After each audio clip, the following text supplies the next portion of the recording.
Bayangkan kamu sedang duduk di meja negosiasi dan orang di seberangmu memegang senjata di tangannya. Kamu tidak punya. Begitulah cara Ukraina bernegosiasi dengan Rusia selama 4 tahun terakhir. Setiap kali Barat terlalu mendekat, Putin mengingatkan semua orang tentang persenjataannya.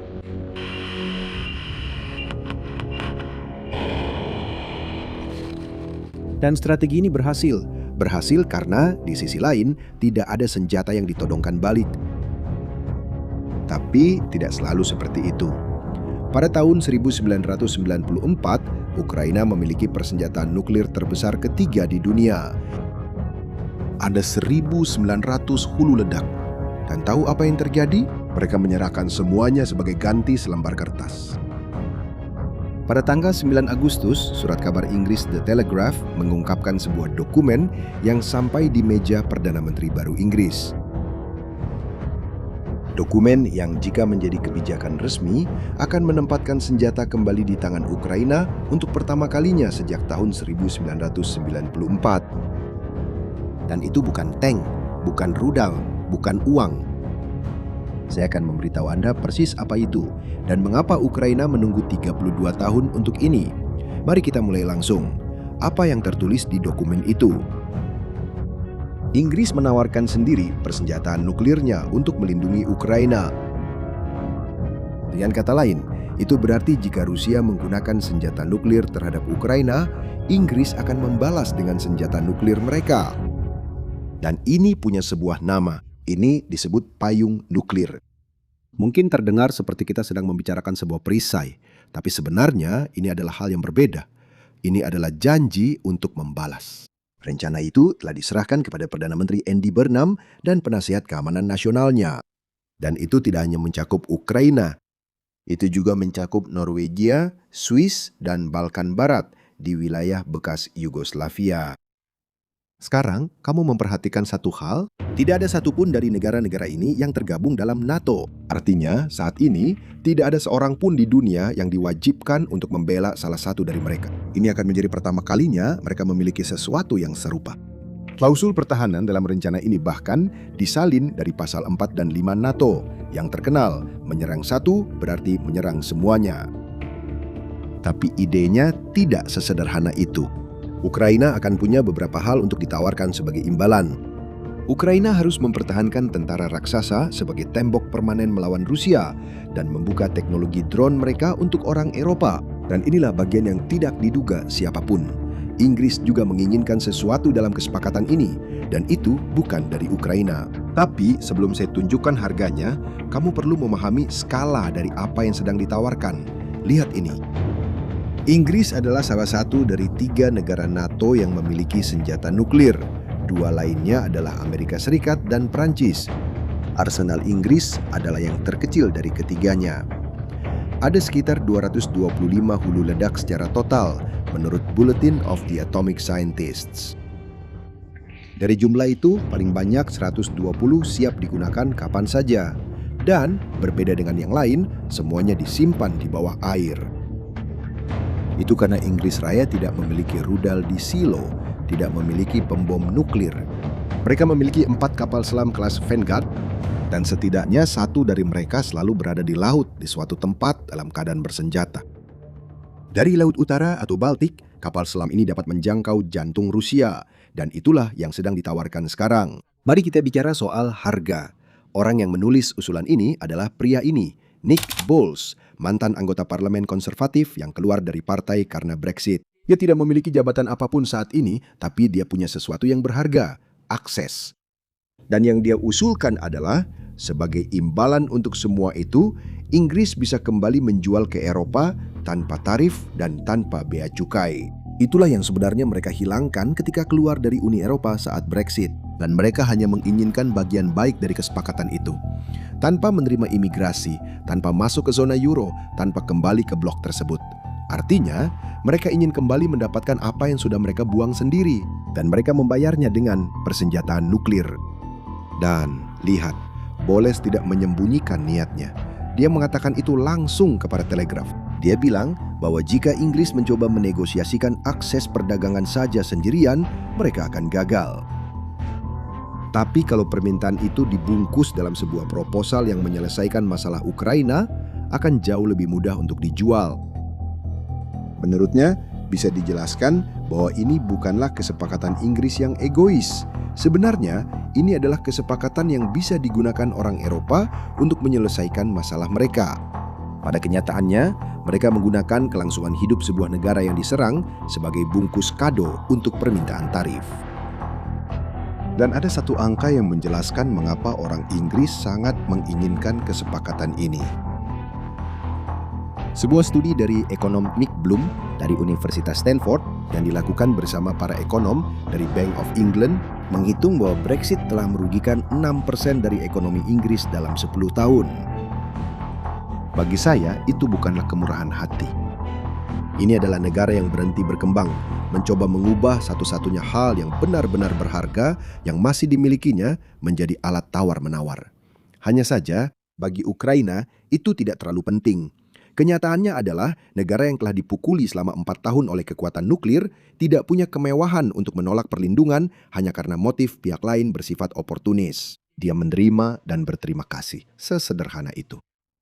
Yang benar-benar ingin diketahui Ukraina adalah apakah kali ini janji itu benar-benar berarti sesuatu. Karena Ukraina sudah pernah mendapatkan janji sebelumnya. Dan untuk memahami mengapa janji itu tidak berarti apa-apa, kita perlu kembali ke tahun 1991. Pada tahun 1991, Uni Soviet runtuh dan Ukraina tiba-tiba terbangun dalam semalam sebagai kekuatan nuklir terbesar ketiga di dunia. Itu bukan pilihannya.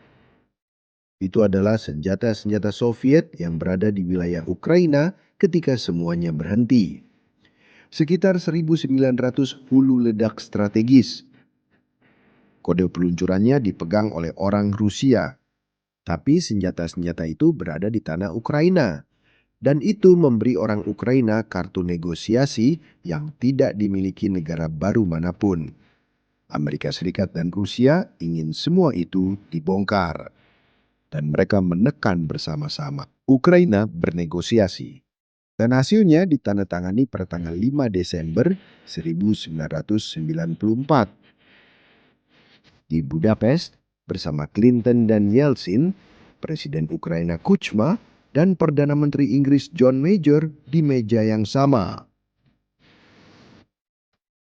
Amerika Serikat, Inggris, dan Rusia berkomitmen untuk menghormati kemerdekaan, kedaulatan, dan perbatasan Ukraina. Dan Ukraina menyerahkan 1.900 hulu ledak itu kepada Rusia. Hanya saja, ini adalah detail terpenting dari cerita ini. Dokumen resmi dalam bahasa Inggris tidak menggunakan kata jaminan. Menggunakan kata lain dalam bahasa Inggris, assurance. Dalam praktiknya, ini mengubah banyak hal, karena jaminan mewajibkan untuk bertindak. Sedangkan assurance, yang sebenarnya bisa diterjemahkan sebagai jaminan, lebih memiliki makna sebagai komitmen politik atau janji niat baik. Dengan kata lain, jaminan ini tidak mewajibkan siapapun untuk mengirimkan seorang prajurit. Dan para negosiator Amerika memilih kata ini dengan sengaja. Stephen Pfeiffer yang memimpin delegasi Amerika Serikat menjelaskan hal ini secara belak-belakan setelahnya. Mereka tidak bersedia untuk membuat komitmen militer. Meskipun begitu, yang merobek seluruh dokumen adalah Kremlin. Pada tahun 2014, Rusia mencaplok Crimea. Pada tahun 2022, menyerbu seluruh negara.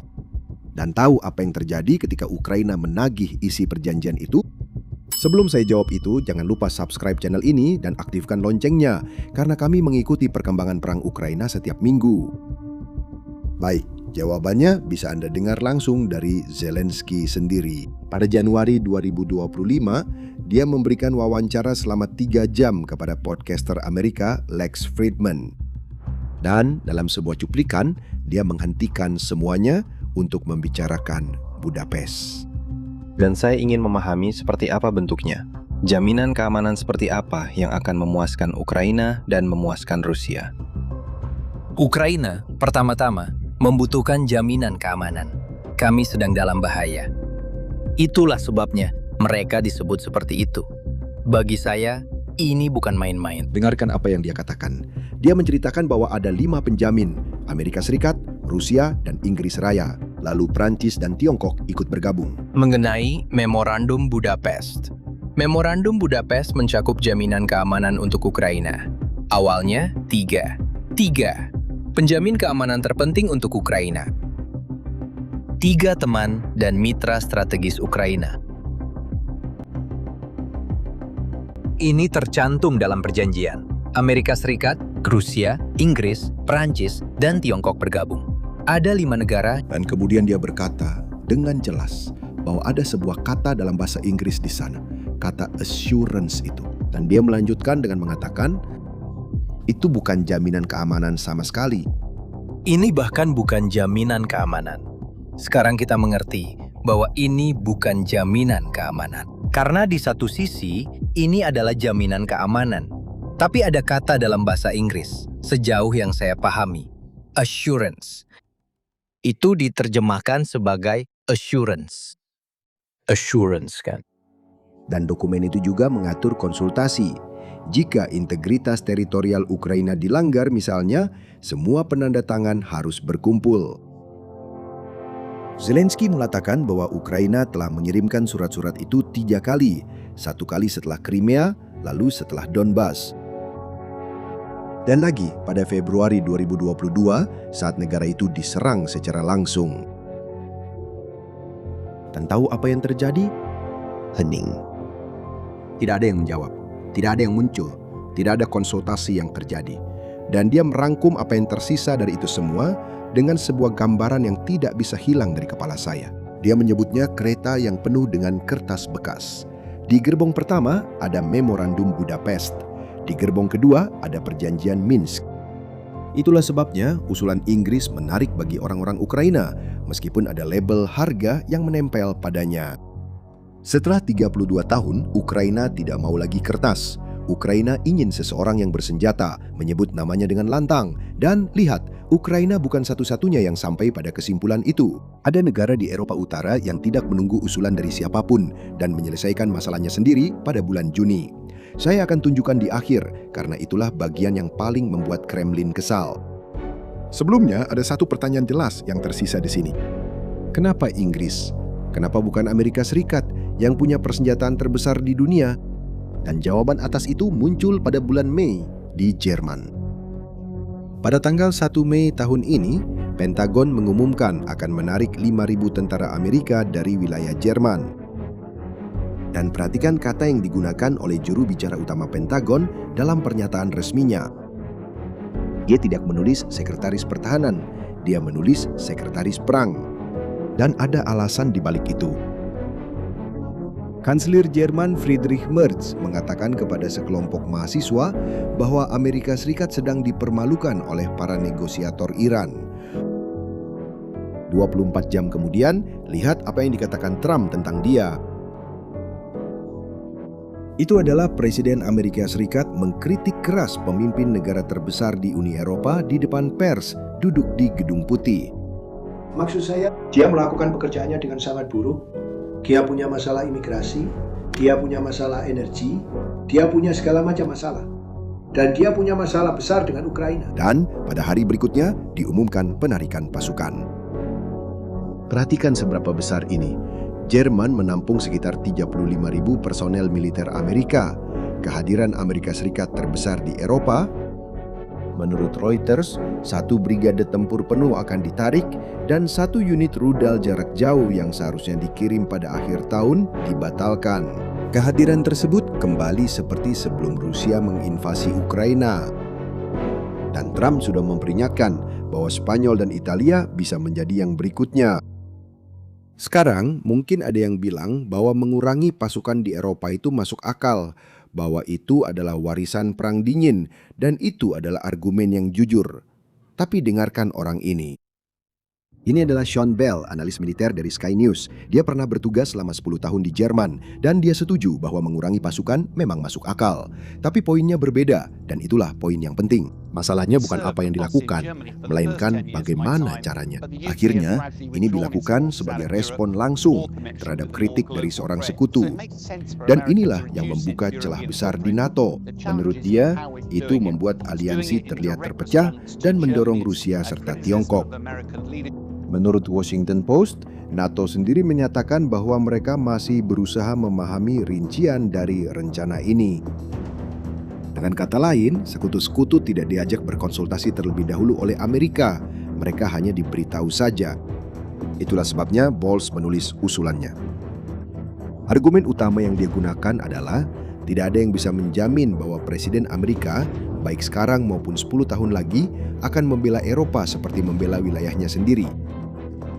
Ungkapan yang dia gunakan adalah membela Eropa seolah-olah itu adalah Kansas.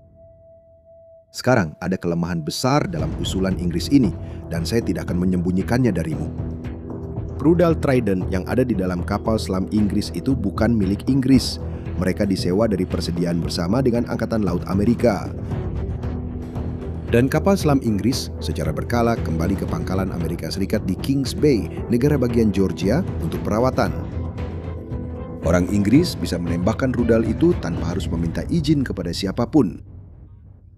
Tidak ada kode Amerika yang mengunci sistem tersebut. Yang tidak bisa mereka lakukan adalah menjaga sistem itu tetap berfungsi secara mandiri selama bertahun-tahun. Dan lihat ini, pada tahun 2025, RAND Europe menerbitkan studi yang dipesan oleh Kementerian Pertahanan Inggris sendiri menganalisis apa yang ditulis oleh militer Rusia tentang topik tersebut. Dan kesimpulannya adalah bahwa orang Rusia memandang persenjataan Inggris sebagai ancaman yang kredibel yang mampu menyebabkan kerusakan yang tidak dapat diterima bagi Rusia. Kenyataannya adalah mereka tidak perlu menyamai jumlah hulu ledak. Rusia memiliki sekitar 4.400 menurut Nuclear Notebook tahun ini. Sedangkan Inggris memiliki 120 yang siap digunakan. Tapi perbedaan itu bukanlah hal yang penting, karena yang terpenting adalah kemampuan untuk menghancurkan sesuatu yang tidak bisa dibiarkan hilang oleh musuh. Sekarang kembali ke negara yang saya sebutkan sebelumnya. Lihatlah kasus Finlandia yang melewati seluruh perang dingin tanpa memilih pihak. Pada tahun 1987, mereka melarang secara hukum segala jenis senjata nuklir di wilayah mereka, bahkan di masa perang. Undang-undang ini bertahan hampir 40 tahun. Pada tanggal 17 Juni tahun ini, Parlemen Finlandia mencabutnya. 125 suara setuju, 61 suara menolak. Presiden Alexander Stubb menandatangani pada tanggal 26 dan perubahan tersebut mulai berlaku pada tanggal 1 Juli. Finlandia mengatakan bahwa mereka tidak berniat menampung hulu ledak apapun. Tapi jalur hukumnya terbuka. Dan Finlandia memiliki 1.340 km perbatasan dengan Rusia yang merupakan yang terpanjang di antara negara-negara Uni Eropa manapun. Dan reaksi dari Kremlin langsung terjadi. Mereka langsung mengatakan bahwa Finlandia mulai mengancam Rusia. Kenyataannya adalah Putin telah menghabiskan seluruh karirnya menggunakan ketakutan nuklir sebagai perisai, dan dia melakukan itu untuk melumpuhkan Barat, untuk mencegah siapapun mendekat. Tapi kenyataannya hasilnya berbeda. Dia mendapati Finlandia membuka pintu di perbatasan Rusia, dengan Eropa yang kembali mempersenjatai diri, dan dengan Britania Raya menawarkan untuk melindungi Ukraina dengan persenjataan mereka sendiri. Kartu terkuat yang dimiliki Putin sedang ditarik dari tangannya. Semua yang kita bicarakan sampai saat ini belum menjadi kebijakan resmi. Tapi ketika itu terjadi, kami akan ada di sini untuk meliputnya. Langganan saluran ini supaya tidak ketinggalan apa yang akan datang. Sampai jumpa di video berikutnya.